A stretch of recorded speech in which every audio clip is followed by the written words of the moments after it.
Hello, everybody. Welcome back to the show. The Minutes with Milo Thursday night show is in effect. Minutes with Milo Thursday night show is in effect. Minutes with Milo Thursday. Boy, he just goes on and on and on, doesn't he, about that thing? Well, welcome back. If you're tuning in now, thank you for watching the live show. If you're tuning in later, thanks for watching the video. Just thanks for watching. No matter how you do it, now or later or now, I appreciate it. So if you're not subscribed to the channel, like I've heard before, it doesn't cost anything. You just click the little button, turn on the bell so that when I make a post, you know when there's another video or live show coming. Of course, most live shows are always on Thursday nights, 9 o'clock. Used to be Mondays and Thursdays. Kind of wore me out. But I've always threatened to do it again, so make you tune in twice a week. But anyway, tonight's show. It's an interesting concept. If you saw the thumbnail, I don't know why they call it a thumbnail. Oh, that's a thumb pad. I don't even know. There's my thumbnail. Oh, got some dirt under there. How could that happen? Oh no. But it's about hippopotamuses. All right. And so we're going to look at a little story, a little snippet of history that happened in the United States. And it was one of those kind of sounded like a good idea at the time kind of deals. In broad theory, it checked all the boxes. And I think in this theory, there was two boxes that they wanted to check. So we'll look at it. We'll see why they thought it was a good idea and probably why it wasn't a good idea. And you could probably jump to the right conclusion if you know anything about hippopotamuses. Okay? So I've got the old AI out, Gemini, because I can't get Grok 3 to work. If you listen to me moan about that, because I like Grok 3. Gemini seems to be okay. Gemini generated the thumbnail for this show, and I didn't even give it any ideas. I said, this is what I'm doing the show on. Can you make me a thumbnail that represents the show? And boom, first thing it did, I said, I like it, so I used it, which was a first for me. Most of the time, I have to argue with the thing. Argue. So we're going to look at Gemini here. We're going to shrink this down, shrink me down. Get me in the corner. We'll scoot that over so you get to see all of it. There we go. Okay. So posed the question, and I just very simple questions. Tell me about when the USA considered importing hippos to eat. Importing. I can't type. Okay, so and it knew right off the hippopotamus deal. In 1910, the United States seriously considered, and when it says seriously, it's not kidding. They had meetings in Congress. They had people testifying in Congress. I mean, they were looking at really doing it. And Garthog, there you are. They were serious about it. And so the United States seriously considered importing hippopotamuses to solve two pressing national problems. All right, so first was a meat shortage, and we're going to look at that. I would rather say a perceived meat shortage and an invasive species problems in the southern waterways. And I think a large portion of it was potentially in the Mississippi and tributaries and things like that. All right, so Louisiana Representative Robert F. Broussard introduced House Resolution 23-261, famously known as the American Hippo Bill. The core idea was to bring hippos from Africa to the bayous of Louisiana and Florida where they could serve a dual purpose. All right, so like I said, two pressing problems. One of them was perceived, and that's the first one. A meat source. With growing population and concerns about corporate beef monopolies, back in 1910, greedy people were, that was still a thing. It was a thing even before we understood it was a thing. Beef monopolies were driving up prices. There was a national meat crisis, maybe not a shortage. Proponents of the bill argued that hippos, which are large and produce a lot of meat, nicknamed Lake Cow Bacon, could provide a new and inexpensive food source for Americans. Now, can you make bacon out of hippo? We'll check, but I bet you can. And then vegetation control. The southern waterways, particularly in Louisiana and Florida, were being choked by the rapidly spreading invasive water hyacinth. I've heard it pronounced, but I can't pronounce it. This was introduced from Japan in 1884, and it was believed that hippos, being voracious herbivores, would consume these problematic plants and help clear the waterways. Okay, so two things.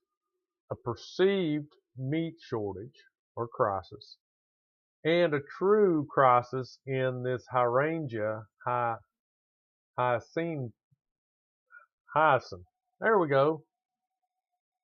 A water hyacinth was taking over. Now, let's see real quick. We'll skip around. Gemini doesn't care. It just answers questions. Let's see. How did the water, how's it spelled? Hyacinth. How did the water hyacinth get introduced into this? Hello, Roberto. We're talking about eating hippos tonight. Okay. What happened? Where did it go? How did the water hyacinth? Okay. You got to hit the little arrow button, people. Got to hit the little arrow button. All right. So the introduction of the water, I said it. I can't do it now. Hyacinth into the United States was primarily attributed to a major event in 1884, the Cotton States Exposition in New Orleans, Louisiana. So the ornamental plant, water hyacinth, native to the Amazon basin in South America, was brought to the exposition as an exotic ornamental plant due to its beautiful purple flowers. Souvenirs and gifts, visitors to the exposition were given water hyacinth plant as souvenirs or gifts. People were captivated by its beauty and the ease in which it grew. Many attendees took these plants home and placed them in their backyard ponds and water gardens, intending to enjoy the aesthetic appeal. Unfortunately, the plant's aggressive growth rate and ability to reproduce rapidly, both through stolons and seeds, led to its escape from cultivation. Excess plants were often discarded into nearby rivers, lakes, and bayous, or heavy rains and floods washed them into the natural waterways.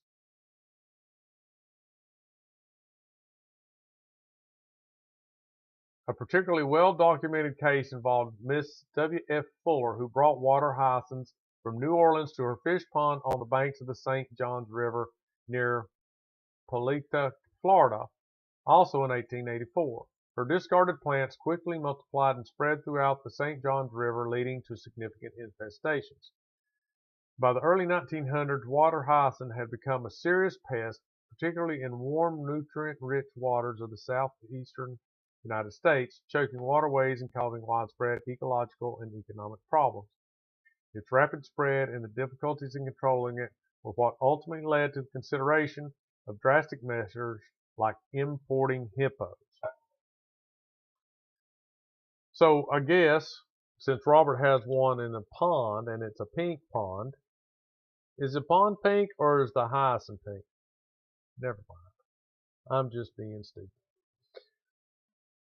No, I have a lily. Do tell. Robert has a lily. Robert has a lily. So how, maybe we'll ask later. I wonder how they ended up controlling them because they didn't get the hippo. So now, here's a question. Has it been tested to see if a hippo will even eat the hyacinth? I can't remember how to spell it. H-A-Y H-Y-A-C-I-N-T-H.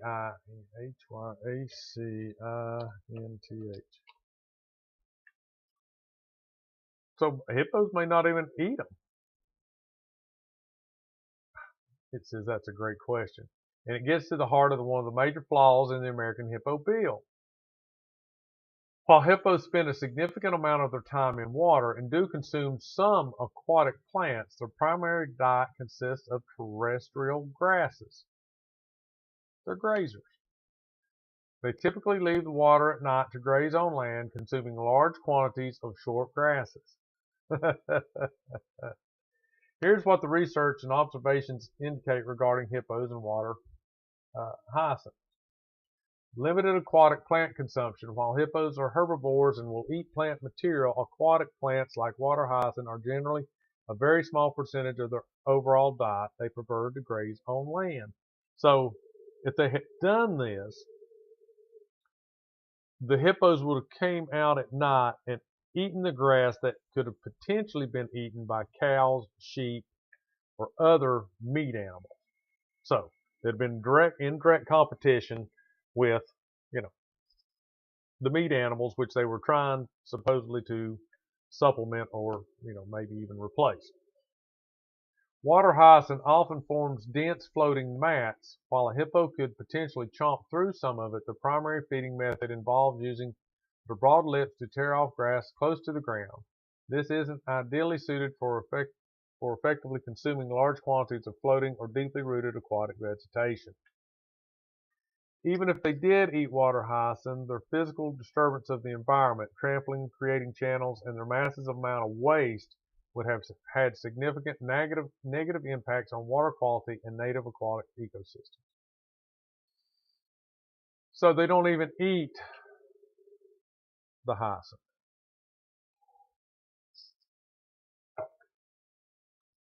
So let's get back up to the first part of the story.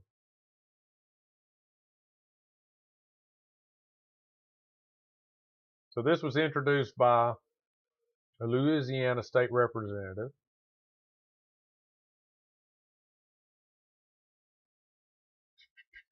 Okay. The idea gained significant support, including from former President Theodore Roosevelt and even a USDA fruit researcher named William Irwin, who advocated for the plant. They argued that the unoccupied and unused government lands could be filled with these animals, providing a sustainable solution. So here's a question. What about the areas where the hyacinth was growing that wasn't government land? Would they not try to maybe introduce the hippos there? Okay, so why didn't it happen? Despite the initial enthusiasm and support, the American Hippo Bill ultimately failed to pass. Several factors contributed to its demise. While hippos do eat aquatic plants, the primary diet consists of terrestrial grasses. It became clear they might not even be as effective at controlling water hyacinth as initially had hoped. Very logical, very bright observation. The practicalities of managing large, wild, and potentially aggressive animals like hippos in America, in American waterways, was daunting. Yeah. The bill faced opposition and struggled to gain enough momentum in Congress. The outbreak of World War I shifted national focus and priorities, and new cattle feeding techniques eventually helped alleviate the meat shortage. Robert Bouchard died in 1918, and with him the major proponent of the American Hippo Bill was gone. While the American Hippo Bill remains a fascinating, somewhat outlandish what-if American history, it highlights a moment when the country was willing to consider unconventional solutions to pressing problems. So, just like almost anything else that I've heard of, when you introduce something that's not native to the area, it may seem like a good idea, but more than likely you're going to get the short end of the shaft. So, the hippo probably would not have eaten the hyacinth, but can people eat the hippo? That was another question that I wanted to ask. And it says, yes, hippos are indeed edible, and their meat has been consumed in various parts of the world, particularly in Africa, for a long time. In fact, when the U.S. considered importing them, one of the main motivations was to use them as a new food source. Taste. To those who have eaten it, describe the taste as mild, often compared to a cross between a beef and lamb. Yeah. Robert thinks it tastes like chicken. It might. But I would think it tastes more like pork because they kind of look like, little water pigs. Beef, lamb, or sometimes pork. Some even refer to it as lake cow bacon. It's generally not considered gamey. So, not like a wild deer or possum or something like that. Yep. Bacon for the win.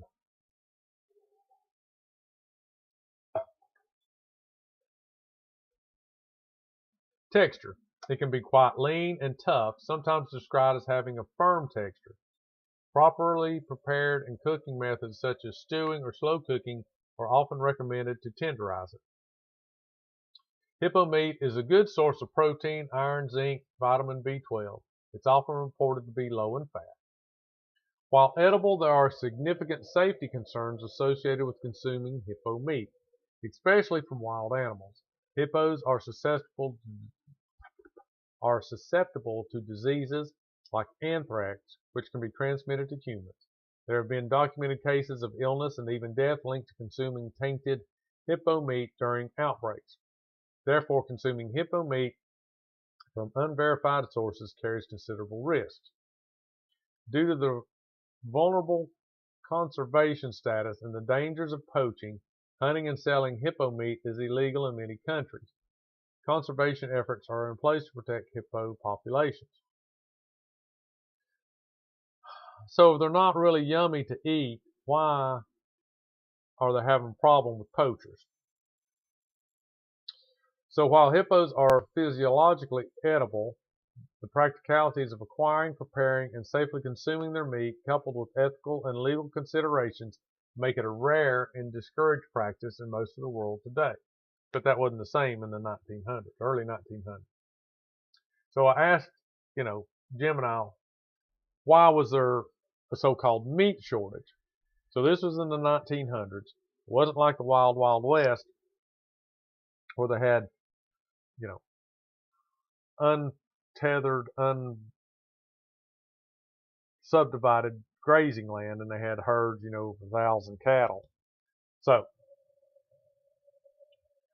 the meat shortage that the USA faced in the early 20th century, promoting the bizarre idea of importing hippos, was a complex issue driven by several interconnecting factors. The United States was experiencing significant population growth, both from natural increase and immigration.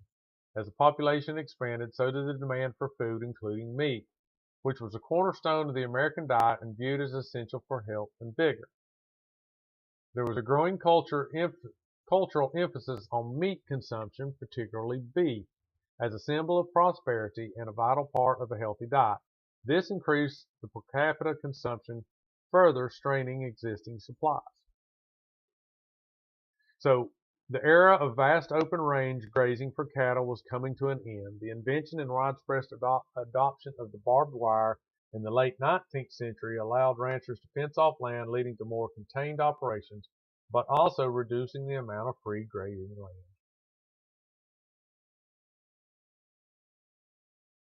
land. Let's see.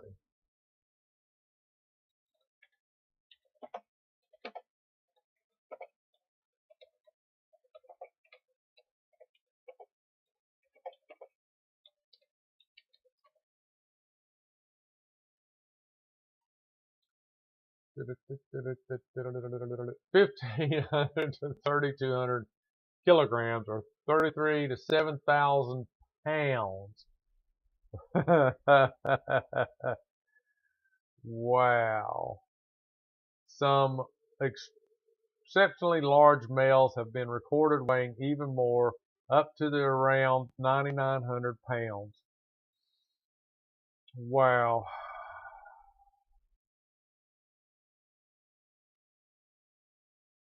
All right, so how much that weight is edible meat?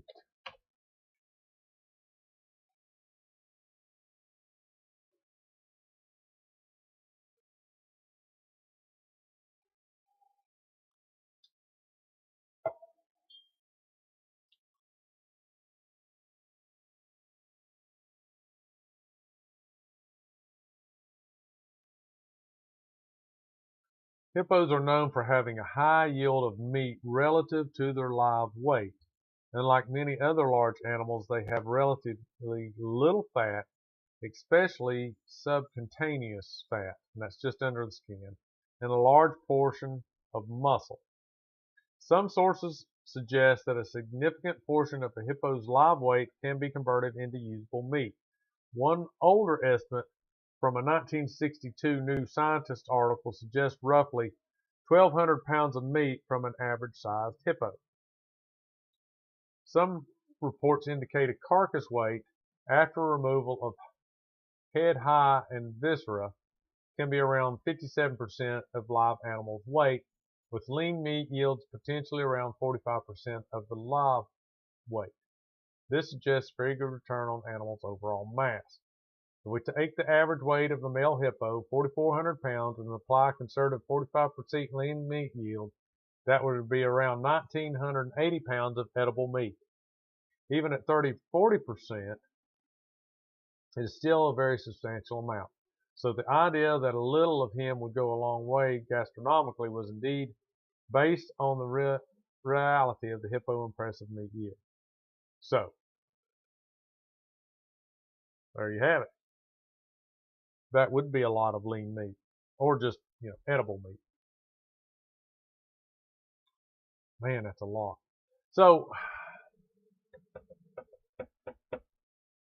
they come out at night and graze. Can you imagine? And I'm going to guess.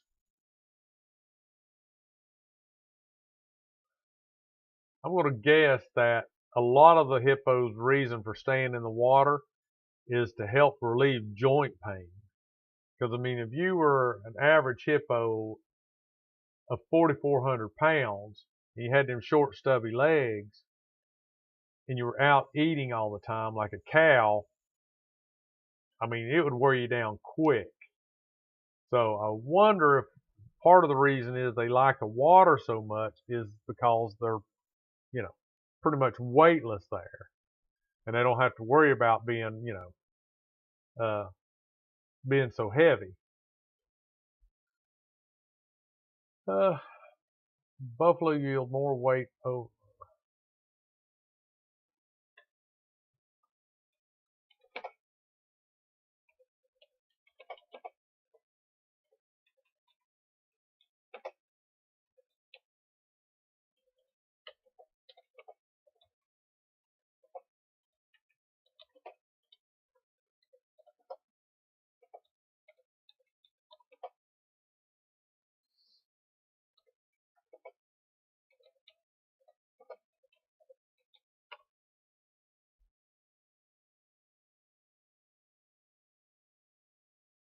Okay. When comparing the lean meat ratio of a hippo to that of a buffalo, we're referring to an American bison, which is commonly called a buffalo,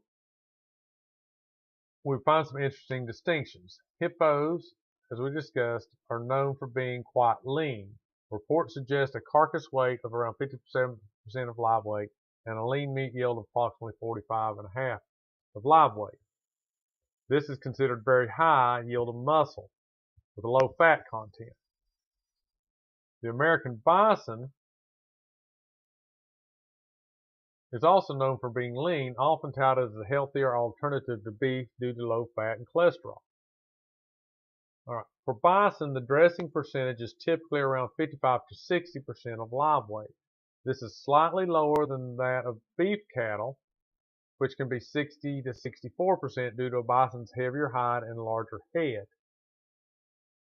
The final take-home weight of boneless edible meat for bison is usually 30 to 35% of live weight, or 50 to 60% of the carcass weight. So let's compare. Hippo roughly lean meat yield is 45.5 and a bison is 30 to 35%. This suggests that a hippo pound for pound of live weight would yield a higher percentage of lean edible meat than an American bison. This aligns with the historical reasoning that hippos could provide a large volume of meat. So, looks like winner, winner, hippo dinner, right? Yeah, they can still run fast. That's like a crocodile or an alligator, whichever one. Maybe they both can run fast, you know. But you don't have to outrun the hippo or the crocodile. You just have to outrun your friend. That's all.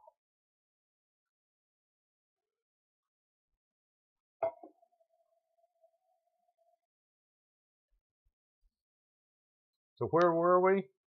We were up in here.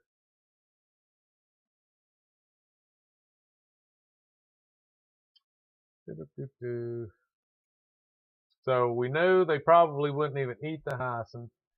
They would have been hard to manage.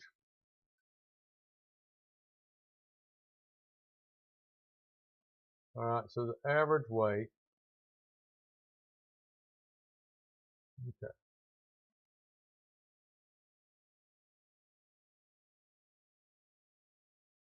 Go back up, go back up, go back up. How did it get introduced?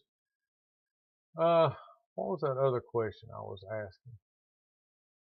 Oh, yeah, we were on how the meat became, why was there a meat shortage? All right, so dietary habits, the decline in the open range grazing for cattle, transportation, challenges.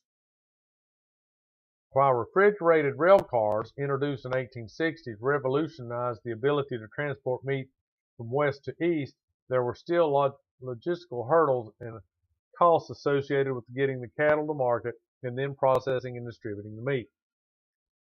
Cattle herds were susceptible to disease and devastating blizzards that could wipe out large numbers of animals, leading to supply disruptions. The cattle industry at the time was not as industrialized or effective as it would become later. There wasn't the same level of selective breeding for rapid growth or widespread use of feedlots to fatten cattle quickly. A significant factor contributing to high meat prices was the perceived and actual control of the meat packing industry by a few powerful corporations, referred to as the meat trust. Companies like Swift and Company were accused of colluding to control production, prices, and distribution channels, effectively manipulating the market and driving up costs for consumers. Government investigations, such as those by the Federal Trade Commission in 1919, found evidence of these antitrust violations. Farmers and ranchers faced increasing costs for raising cattle, including higher feed prices, scarcer farm labor, and rising wages for packing house workers. The general economic climate played a role in overall inflation affecting the prices of commodities, including foodstuffs. The meat shortage wasn't necessarily that there were no cattle, but rather that the existing system for raising, transporting, and processing meat couldn't keep pace with the rapid growing demand, coupled with market manipulation by powerful meat packing companies that drove up prices and limited access for the average consumer. So it wasn't really a meat crisis, a shortage, as it was just, people dicking around with stuff and making it way too expensive. So here's the cool little thumbnail it made. I'm digging it.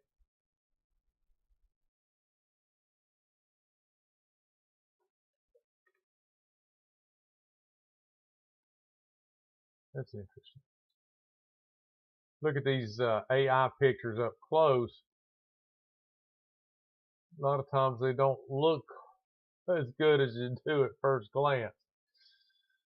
So the positive and negatives. I asked it, give me 2 positives and give me 2 negatives of this idea.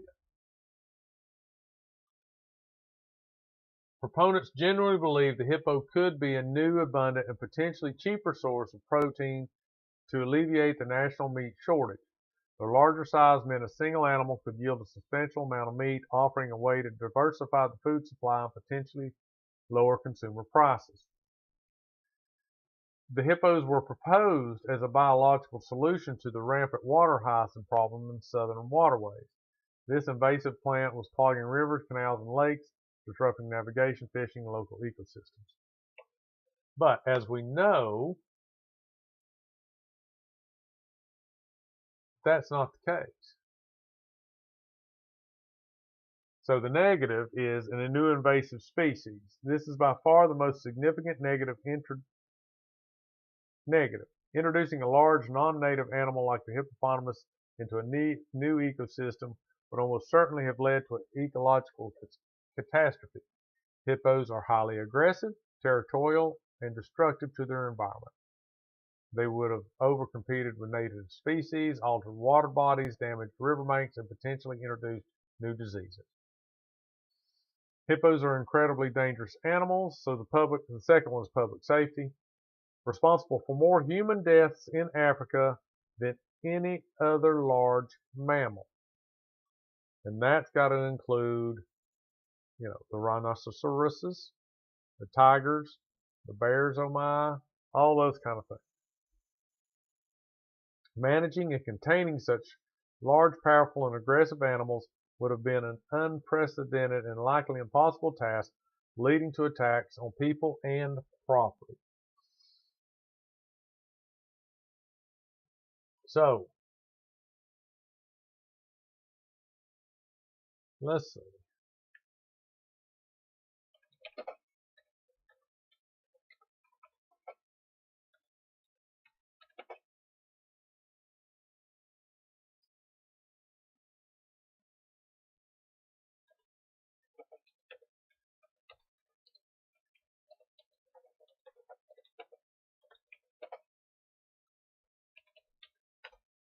Let's see if because I was heard that. Okay, March 1910, after Representative introduced the House resolution, the House Committee on Agriculture held a hearing on the measure. During the hearing, Bouchard presented his arguments, brought in proponents to testify in favor of the bill. William Irvin, a USDA scientist from the Bureau of Plant Industry who supported the idea.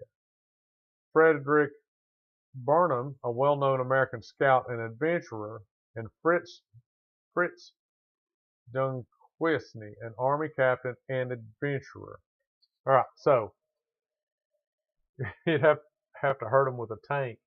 Yep. So let's see.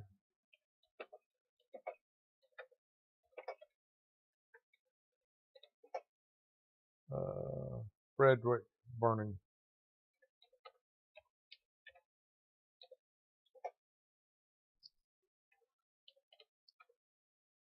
Burnham.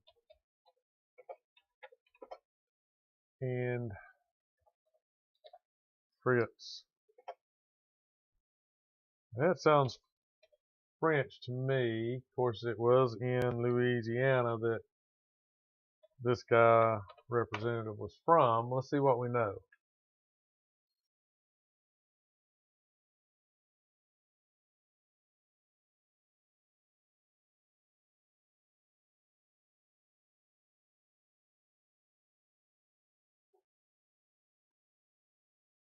Okay, so Frederick Burnham, 1861 to 1947, American scout and adventurer born on a Dakota Sioux Indian reservation in Minnesota and learned scouting from an early age. Gained significant recognition for his service in the British Army in colonial Africa, becoming chief of scouts in various conflicts, including the First and Second Mandibel Wars and the Second Boer War.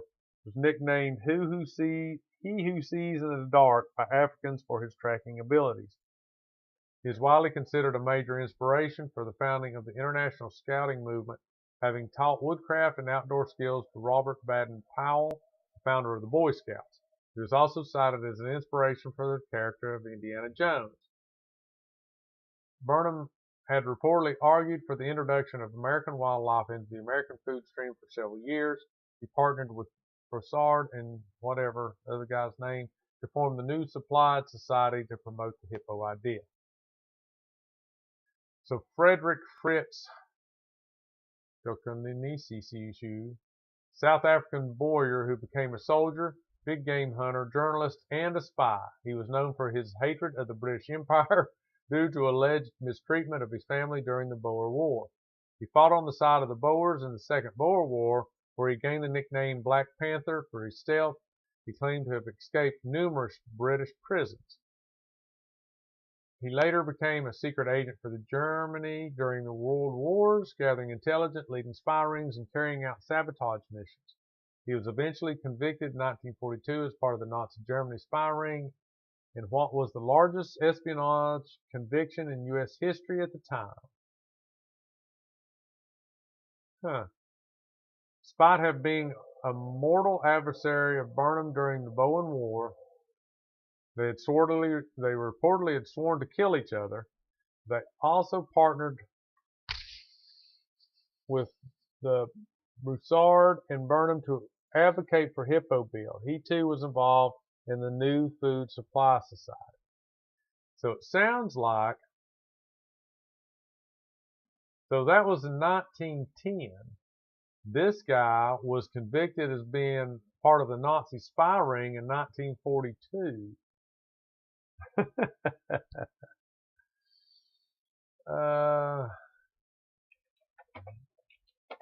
Let's see if we can find pictures.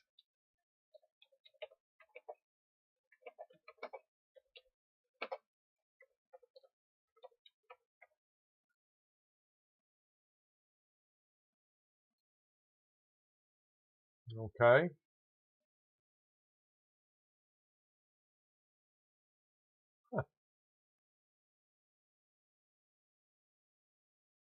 So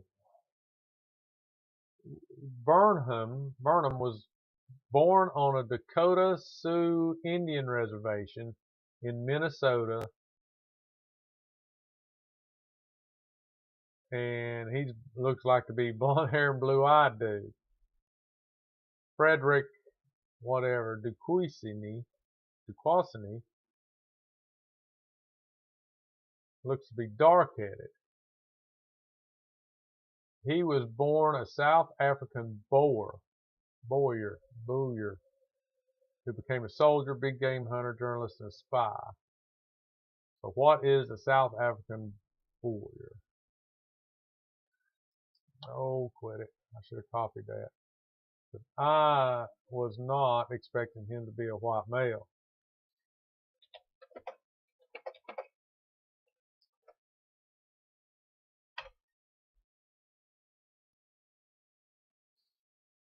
Boer, B-O-O-R, poor Boer, is a historical term used to describe the descendants of the early Dutch, German, and French settlers who arrived at the Cape of Good Hope in southern Africa starting in 1652.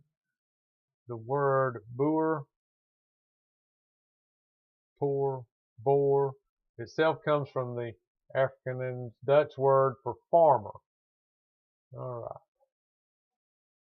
So he was an African farmer.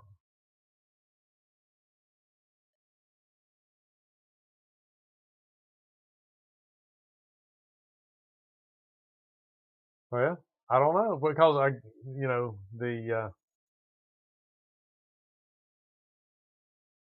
I guess the misconception about the hippo would be they lived in the water and therefore they would eat the hyacinth, which is not really what they eat at all. They eat grass like a cow, but they just float around in the water in the day, I guess, to keep. The hippo eats grass. Why it stay in the water?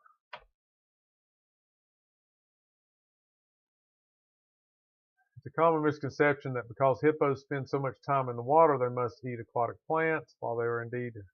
Yeah. Okay. Skin protection and hydration. This is perhaps the most important reason. Hippos have very sensitive, hairless skin that is highly susceptible to sunburn and dehydration. They don't have typical sweat glands, but instead secrete a reddish, oily substance, sometimes called blood sweat. This substance acts as a natural sunscreen and moisturizer. Spending most of the day submerged in water helps them avoid the intense African sun, keeps their skin moist, and prevents cracking and overheating. Their massive bodies generate a lot of heat. Being in the water helps them regulate their body temperature and stay cool during the hot daytime hours. Their enormous weight, up to 7,000 pounds or more, is largely supported by the water. This buoyancy reduces the strain on their legs and allows them to move with surprising grace, often by walking or galloping along the riverbed rather than truly swimming. For young calves, the water provides a sanctuary from land-based predators like lions and hyenas. Adult hippos also retreat to the water if threatened on land. By staying in the water during the day, hippos can conserve energy. They have a relatively low metabolic rate for their size, and not having to actively forage or move extensively during the hottest part of the day helps them maintain.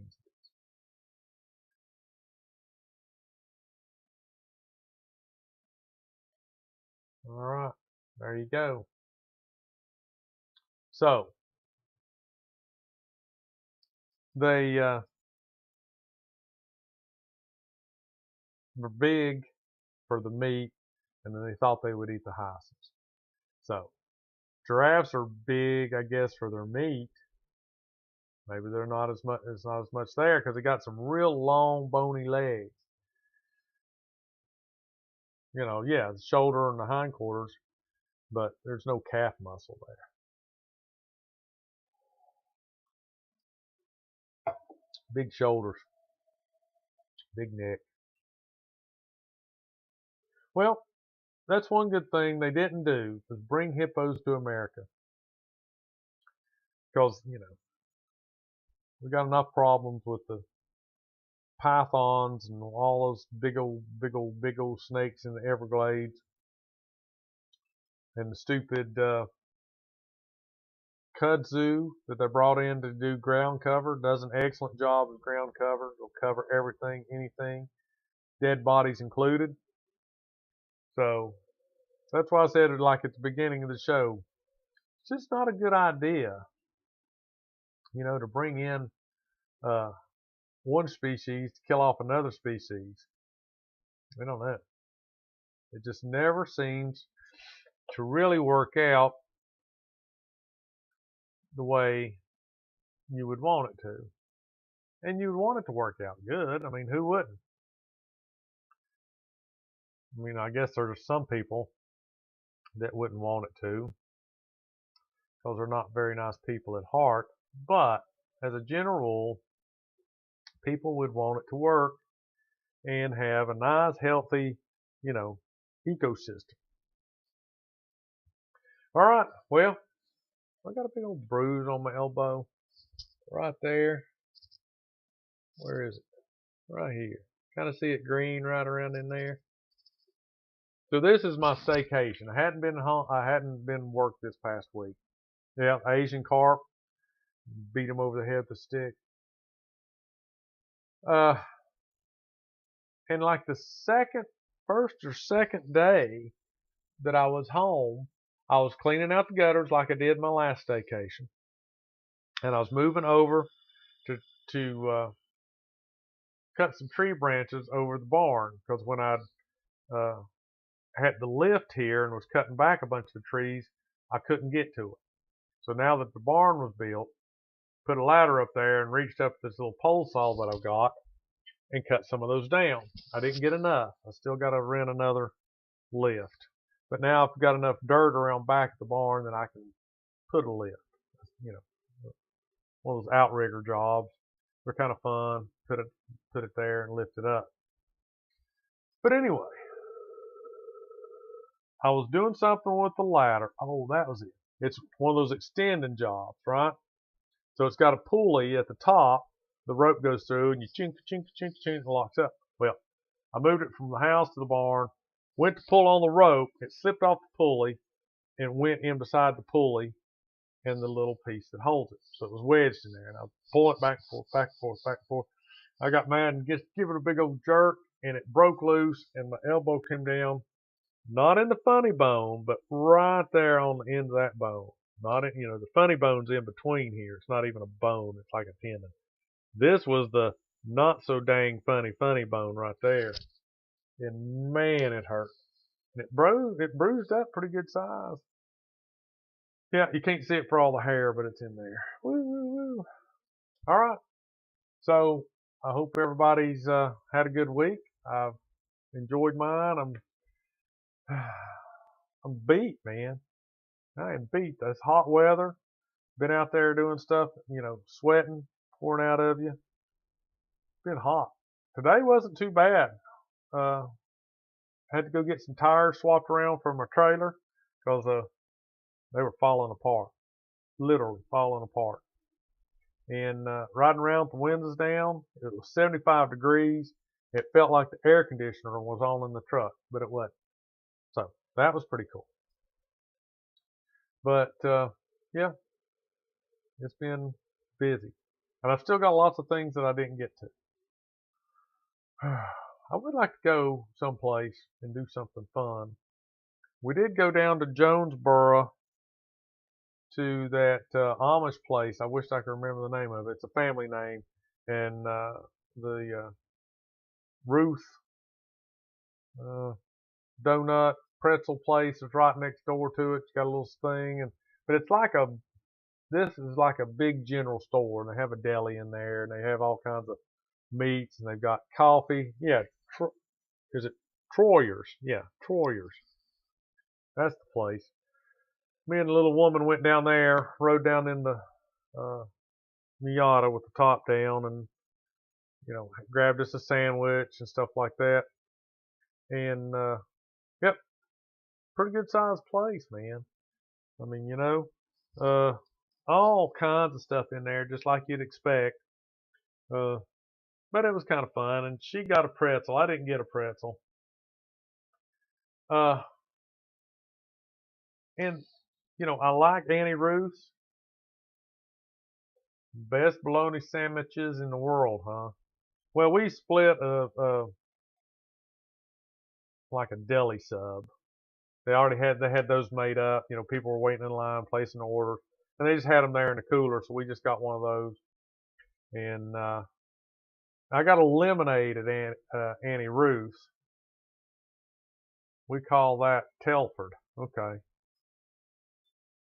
And she got the pretzel.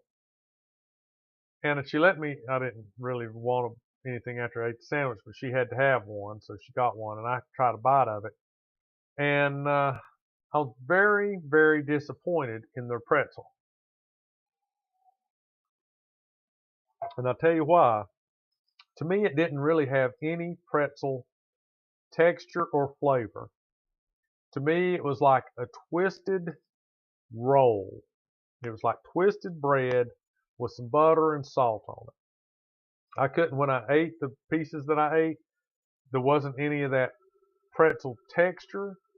There wasn't any of that pretzel taste. I was really disappointed in it.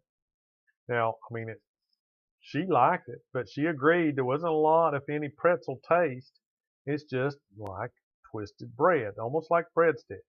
So, I don't know. I asked her if she thought all these girls that were working in there were true Amish or whatever, because they are Mennonite, because they all wore skirts. A lot of them had the little bun things. But I think that they're not all that. I think that's their uniform. So if you get a job there, your uniform's a skirt, which would make sense. So anyway, that's just a little side note. It's a good place. Go down there, get you something. And if you try the Auntie Ruth's pretzel, see if you think it tastes like a pretzel should. Not just a twisty, nice, it was warmy, buttery, salty, twisty roll. That's what it reminded me of. It's just a twisted up piece of bread, flipped into the pretzel shape, and baked. All right. That's my gourmet review of not a true pretzel, in my humble opinion. Correct. Even though they say it's a pretzel. You order it as a pretzel, but it's not a pretzel. Supposedly good donuts. Yeah, they had all kinds of donuts. I didn't get any. But anywho, it was fun. And tell your neighbors, your friends, your family about the show. Tune in next Thursday for another live show. And as I've always threatened, look for some videos. I've got some other videos I need to sit down and edit and put up. It ain't much, but it's something other than the live ones. Plain ones are awesome. The plain donuts, yep. I'm going to get me some donuts, and then I'm going to fry some in like real butter, like when they're a day old. They're supposed to be wonderful like that. Alrighty. Thanks, everybody. See you guys later.